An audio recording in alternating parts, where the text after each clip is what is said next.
Class 11th NCERT chapter 4th प्राणी वर्गीकरण चल रहा है और इसमें आज बात करेंगे हम कॉर्डेटा की। यहाँ पर सबसे पहले कॉर्डेटा का मीनिंग, कॉर्डेटा का मतलब है कॉर्ड एटा, एटा का मतलब धारण करना, कॉर्ड यानी एक रस्सी। तो ऐसे जीव जिन्होंने एक रस्सी धारण कर रखी है। अब ये एक मेन कैरेक्टर है इनका और 3 मेन कैरेक्टर इनके मिल जाएंगे। जैसे मैंने लिख रखा है यहाँ पर, ये 3 मेन कैरेक्टर जो मुख्य लक्षण है इनके वो ये है: पृष्ठ नवकॉर्ड, पृष्ठ नोटोकॉर्ड तथा गिल स्लिट्स या गिल खांचे। तो ये 3 मेन कैरेक्टर जो इनके पूरी लाइफ में या फिर लाइफ के किसी भी एक स्टेज में उपस्थित हैं, तो इन्हें हम कह सकते हैं कॉर्डेटा। कॉर्डेटा को 3 अलग अलग ग्रुप में हम बांट सकते हैं। हेमिकॉर्डेटा जो पहले हमने इसमें रखा था कॉर्डेटा में, लेकिन उसको अलग कर दिया, उसको हम पढ़ चुके हैं। तो यहाँ पर जो 3 ग्रुप होंगे, यूरोकॉर्डेटा, सिफेलोकॉर्डेटा तथा वर्टिब्रेटा। वर्टिब्रेटा के अंदर वर्टिबल कॉलम होती है, उनमें वर्टिब्रा यानी कशेरुकाएँ उपस्थित होती है। यहाँ जब बात करेंगे यूरोकॉर्डेटा और सिफेलोकॉर्डेटा की, नाम से पता चल रहा है यूरोकॉर्डेटा, यूरो मीन्स पूंछ। तो इनकी पूंछ भाग में, इनके पूंछ के अंदर, लार्वा की जो पूंछ है उसके अंदर कॉर्ड उपस्थित होती है, इसलिए इनको यूरोकॉर्डेटा नाम दिया।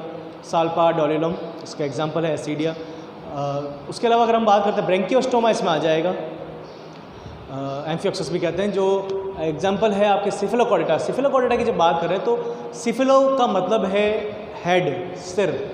सिफेलो वर्ड सिर के लिए यूज़ होता है, सिफेलोकॉर्डेटा तो सिर से लेकर पूंछ तक इनमें जो कॉर्ड है वो फैली हुई है, उपस्थित है, इसलिए इनको सिफेलोकॉर्डेटा कह रहे हैं। एग्जाम्पल मैंने आपको बता ही दिया है। अब कुछ और कैरेक्टर्स की अगर बात करें तो इनमें कॉर्डेटा और नॉन कॉर्डेटा में डिफरेंस क्या है? कशेरुकी और अकशेरुकी, या पृष्ठवंशी अपृष्ठवंशी हम कह रहे हैं। तो पृष्ठवंशी व अपृष्ठवंशी में अंतर ये है कि जो नॉन कॉर्डेटा हमने पढ़े हैं, तो जो नॉन कॉर्डेटा थे, नॉन कॉर्डेटा के अंदर हार्ट, हृदय डॉर्सल साइड पृष्ठ सतह पर होता है, हमारा हृदय अधर सतह पर होता है, शरीर की वेंट्रल साइड होता है, बॉडी के वेंट्रल साइड होता है। इसी तरह से नर्वस सिस्टम, हमारा नर्वस सिस्टम बॉडी के डॉर्सल साइड होता है, पृष्ठ सतह पर होता है। जो अपृष्ठवंशी थे उनका, इनवर्टिब्रेट्स का नर्वस सिस्टम, उनका नर्वस सिस्टम बॉडी के वेंट्रल साइड होता है। उसमें 2 स्ट्रिप्स होती है, जो 2 लाइन या कह सकते हैं जो 2 कॉर्ड होती है उसके अंदर, हमारे सिंगल कॉर्ड होती है। उनकी कॉर्ड सॉलिड होती है, हमारी होलो होती है। तो ये कुछ डिफरेंस है हमारी और उनकी बॉडी के अंदर। जब बात करते हैं वर्टिब्रेटा की यहाँ पर, तो वर्टिब्रेटा को फिर से हम 2 सुपर क्लास में डिवाइड कर सकते हैं, 2 सुपर क्लास में बांट सकते हैं। ये 2 सुपर क्लास में बाद में बांटेंगे, उससे पहले इनको 2 और ग्रुप में डिवाइड करेंगे। जैसे एग्नेथो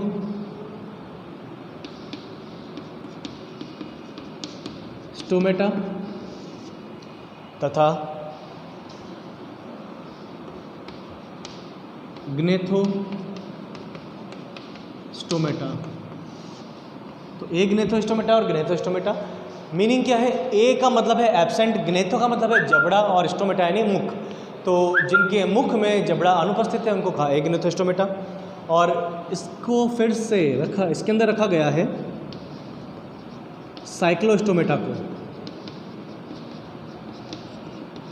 साइक्लोस्टोमेटा जो गोल मुख वाले हैं, साइक्लो गोल, स्टोमेटा मुख।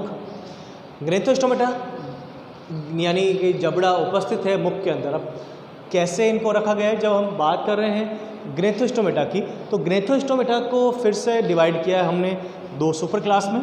ये 2 सुपर क्लास जो है इसकी अधिवर्ग, जो अधिवर्ग है इनका वो हो जाएगा इनका पाइसीज तथा चतुष्पादी। पाइसीज के अंदर फिन्स उपस्थित होते हैं, चतुष्पादी के अंदर 4 पैर होते हैं। तो जब इनकी बात कर रहे हैं पाइसीज की, तो पाइसीज को फिर से डिवाइड किया है 2 भागों में। ये 2 भाग जो है ये हैं कॉन्ड्रिक्थीज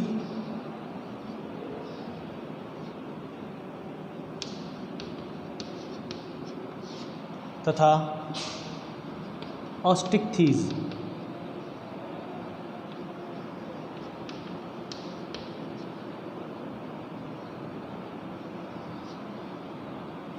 कॉन्ड्रिक्थीज तथा ऑस्टिक्थीज। तो सिंपल सी कंडीशन है, पाइसीज में सारी मछलियां हैं, कॉन्ड्रिक्थिस जो कार्टिलेज वाली यानी उपास्थल मछलियाँ, ऑस्ट्रिक्थिस जो अस्थिल मछलियाँ जिनमें हड्डियाँ होती है। इनमें हड्डियाँ नहीं होती, उपास्थियाँ होती। उपास्थियाँ जैसे हमारे नाक के टिप पर है, ये पीछे वाली नहीं, आगे वाली, और हमारे कान के अंदर, तो इस तरह से उपास्थियाँ होती हैं जिनसे इनका शरीर बना होता है। इनका शरीर अस्थियों का बना होता है। जब चतुष्पादी की बात करें तो इनके शरीर में ये 4 प्रकार के होते हैं। शरीर में 4 पैर होते हैं। इनके जो 4 प्रकार हैं वे हैं, सबसे पहला उभयचर,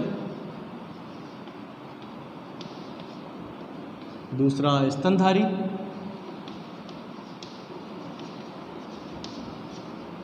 तीसरा पक्षी या एव्स। स्तनधारी की जगह हम पहले स्तनधारी लास्ट में आएंगे, यहाँ पर सरीसृप आएंगे, क्योंकि हमें इसी हिसाब से पढ़ना है जैसा इवोल्यूशन का क्रम है, विकास के क्रम के आधार पर ही हमें पढ़ना है। तो सरीसृप, पक्षी तथा लास्ट में आ जाएंगे स्तनधारी। सबसे लास्ट में इन्हीं का विकास हुआ है। तो इस तरह से हम इन्हें अलग अलग बांट सकते हैं भागों में। ये सभी इनके वर्ग हैं। इस तरह से फिर से एक बार डिस्कस करते हैं इसको। प्राणी वर्गीकरण कॉर्डेटा पढ़ रहे हैं। कॉर्डेटा जो पृष्ठवंशी है, इनका शरीर में 3 मुख्य कैरेक्टर, और भी कैरेक्टर हैं, लेकिन जो मुख्य कैरेक्टर वो ये है, इनमें पृष्ठ नोटोकॉर्ड है, पृष्ठ नवकॉर्ड है और गिल स्लिट्स मिलती है। उसके अलावा अगर इनको बांटें तो हम 3 ग्रुप में बांट सकते हैं, यूरोकॉर्डेटा, सिफलोकॉर्डेटा, वर्टिब्रेटा। यूरोकॉर्डेटा इनके लार्वा की पूंछ में कॉर्ड उपस्थित होती है। सिफलोकॉर्डेटा के सिर से लेकर, सिर से स्टार्ट होती है, पूंछ तक फैली रहती है। वर्टिब्रेटा में वर्टिबल कॉलम होती है, कशेरुकाएँ होती है।